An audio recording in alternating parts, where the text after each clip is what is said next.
Yesterday I went to the doctor because I thought I had ADD or dyspraxia or something similar. It turns out I didn't have any of these problems and issues, which means that the troubles that I have in life are not caused by this. But it turns out that I've actually got a mental illness, a form of personality disorder, and I've been classed as hypothymic.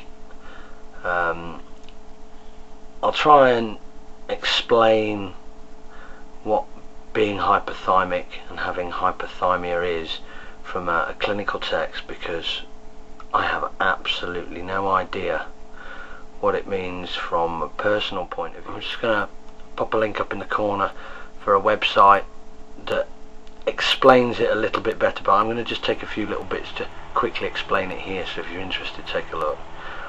But it's quite strange, and it explains a lot of things that have gone on in my life the way they have, and why I am the way I am. The condition, the illness of hypothymia, is probably and this is a direct quote, psychiatric mirror image of people who suffer from a chronic, often lifelong mild depression called dysthymia, chronic clinical depression. I'm the psychiatric mirror of this. What does that mean? Well, and to quote more text from here, it basically means I'm a euphoric extrovert. I'm always happy, apparently. And yeah, a lot of there are descriptions of traits that people who have hypothymia,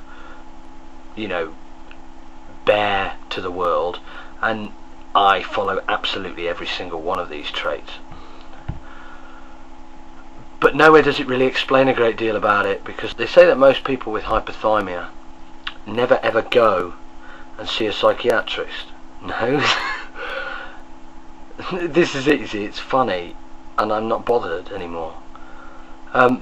They say that most people who have hypothymia never ever go and visit a psychiatrist, because who goes and sees a psychiatrist because they're always happy?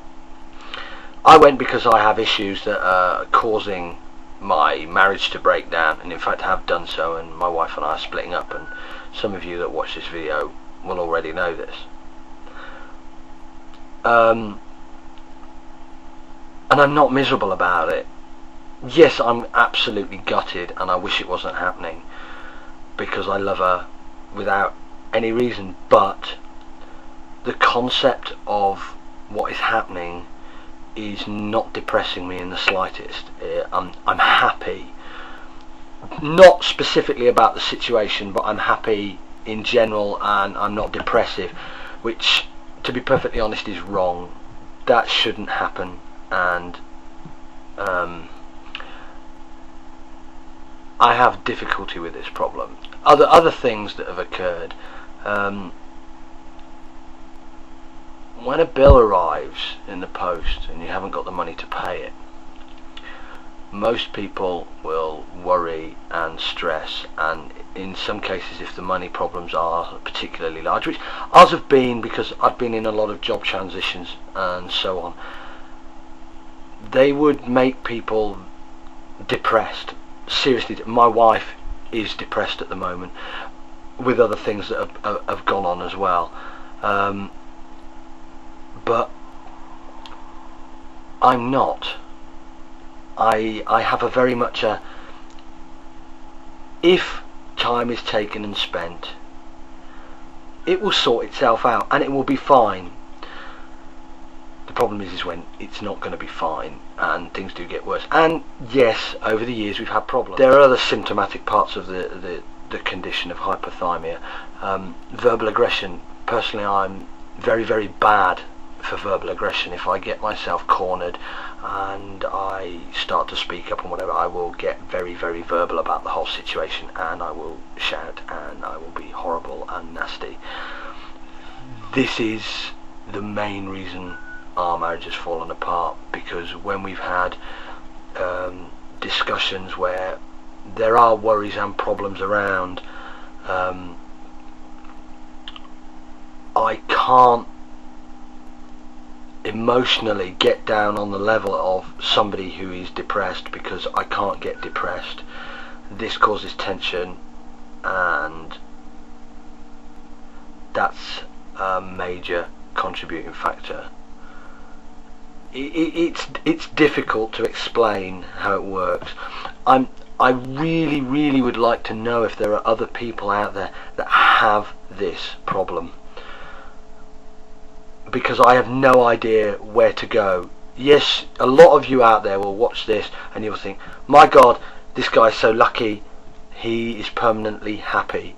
I am permanently happy, but because I'm permanently happy, it's screwing up my life, because when things should make me sad and depressed and make me kick my ass into action to get them sorted out, I can't, because I don't feel sad and depressed. If you follow the link that I pointed earlier on up in the corner, and it explains it better than I do, and unless you suffer the same problem as me, it's difficult for me to explain how it has an impact on my life. But I can add this: I do have bouts where I get depressed. They don't last very long, and they aren't particularly deep, and within days they are forgotten and it's gone. Most of the time I'm very enthusiastic and energetic about things. So it does happen. I mean, if there are any psychiatrists out there that actually know about this condition, I really would like to speak to somebody. And if there's somebody out there that wants to speak to a hypothymic, here I am. Send me some mail. This is my turning point in my life. From here on in, I'm going to take time to rediscover the parts of my life that didn't work, and I'm going to work them. And then maybe one day I could end up moving back in and living with my wife again. But for the time being, we can't live together for shit, and it's a case of dealing with it. So I'll see you all really soon. So happy days to everybody, and goodbye from me, the very happy yet mentally ill patient of some psychiatrist out there in the world. And I'll see you all really soon. So goodbye.